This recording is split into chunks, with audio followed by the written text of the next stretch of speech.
Hi, and welcome back to this second hour of this Wednesday edition of Focal Point and AFR Talk. I had to have Jeff explain to me that little soundbite we did from the Geico commercial beginning of the hour. That was actually a Geico camel that was talking about, what day it is. It's hump day. You get Geico insurance, you're happier than a camel on Wednesday, something like that. So anyway, Jeff explained it all to me. And again, ladies and gentlemen, I just make the observation. I'm here. I'm studying the ins and outs of Obamacare. I'm concerned about your future, the future of this country. Jeff is watching Geico commercials on YouTube. So I will make no further comment other than that. Anyway, that's where that was from. Now, here is our NSA update for today. There is no spying on Americans. We don't have a domestic spying program.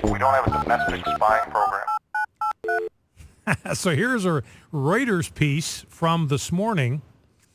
The National Security Agency's surveillance network has the capacity to reach around 75% of all U.S. internet communications.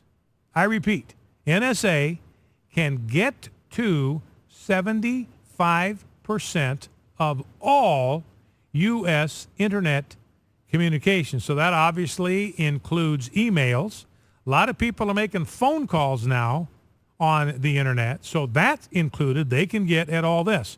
Wall Street Journal said the agency keeps the content of some emails between U.S. citizens and also filters domestic phone calls made over the internet. Now, the word domestic is the key word there.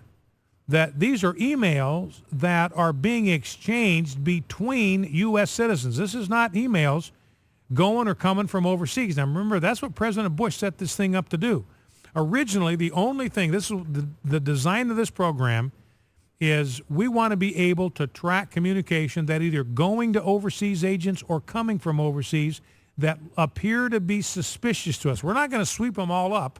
We've got to have some reason to suspect that there's something sinister going on here, and then we can monitor that, we can tap that, we can listen in. That was the whole idea. It had to be some kind of foreign connection. But now we're being told by Reuters, by the Wall Street Journal, that no, NSA is keeping the content of some emails that are sent between U.S. citizens, and it's also filtering domestic phone calls that are made over the internet.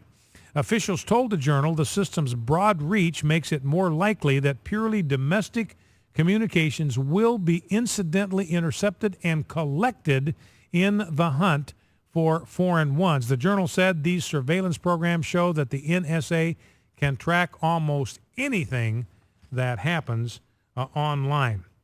So that's the NSA update, 2,776 violations of American privacy, according to the Inspector General, despite the fact that President Obama said there is no domestic spying program.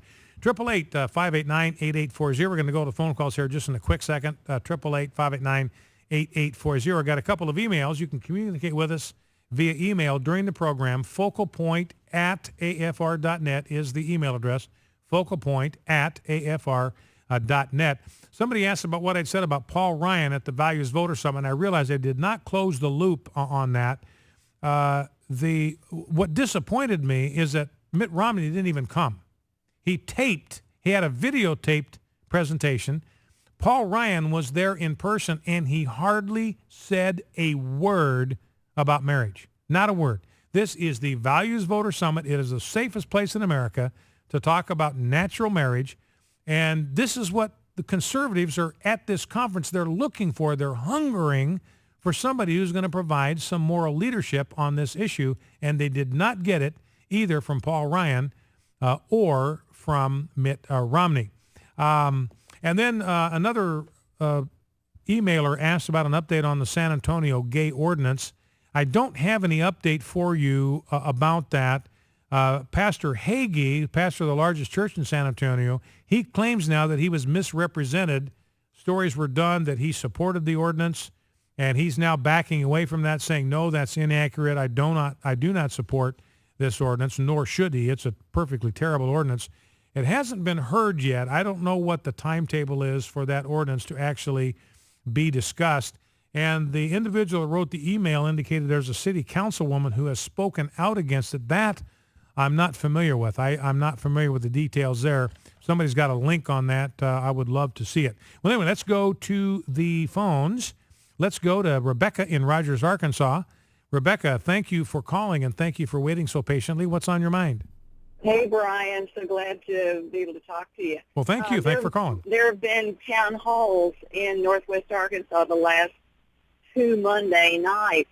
The Monday before was with our Representative Steve Womack, who, of course, is scared to death. You could see it, huh?